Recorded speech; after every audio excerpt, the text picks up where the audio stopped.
ఈ ఎపిసోడ్లో Warren Buffett ఇచ్చే అడ్వైస్ చూద్దాం. Most people get interested when everyone else is. The time to be interested is when no one else is. You can't buy what is popular and do well అంటాడు Warren buffet.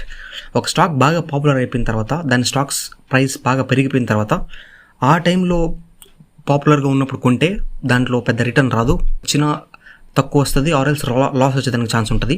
So popular అవ్వకముందే కొనాలి మీరు, ఎవరు కొనకముందు అని చెప్తాడు Warren Buffett. But కొన్నిసార్లు popular stocks కూడా చాలామంది కొని దాంట్లో ప్రాఫిట్స్ వస్తాయి. బట్ అవి స్పెక్యులేటివ్, అంటే ఒకసారి రావచ్చు, ఇంకోసారి పోవచ్చు. సో ఏదైతే మీరు ఖచ్చితంగా గ్యారంటీ ఇవ్వలేరో వాటిని స్పెక్యులేటివ్ వెంచర్స్ అంటారు, ఇన్వెస్ట్మెంట్ కాదు అది. ఒక మంచి కంపెనీ కానీ, ఒక ఇన్వెస్టింగ్ స్ట్రాటజీ కానీ, ఒక టెక్నిక్ కానీ ఏదైనా సరే అందరికీ తెలియక ముందు మీకు తెలియాలి. సో అది ఎప్పుడు తెలుస్తుంది అంటే మీకు మీరే సొంతగా రీసెర్చ్ చేసి, మీకు మీరే సొంతగా థింక్ చేస్తే. ఎప్పుడైతే మిగతా వాళ్ళు కాపీ కొట్టాలనుకుంటారో, ఆల్రెడీ అందరూ చెప్పిన చేయాలనుకుంటారో, అప్పుడు మీరు వేరే వాళ్ళని కాపీ చేయాల్సి వస్తుంది, పాపులర్గా ఉన్న చేయాల్సి వస్తుంది. బట్ అట్లా కాకుండా మీకు మీరే బుక్స్ చదివి, మీకు మీరే నేర్చుకొని, మీకు మీరే ఒక సొంత ఇన్వెస్టింగ్ ఫిలాసఫీ, మీకు మీరే ఒక సొంత ఇన్వెస్టింగ్ స్ట్రాటజీ, మీకు పర్సనల్గా నచ్చిన కంపెనీస్, అంటే మీకు బాగా అర్థమైన కంపెనీస్, ఇట్లాగా మీ సొంతగా మీకు చేసినప్పుడు మిగతా వాళ్ళకి తెలియని, పాపులర్గా లేని మంచి కంపెనీస్, మంచి స్ట్రాటజీస్, మంచి టెక్నిక్స్ మీకు తెలుస్తాయి.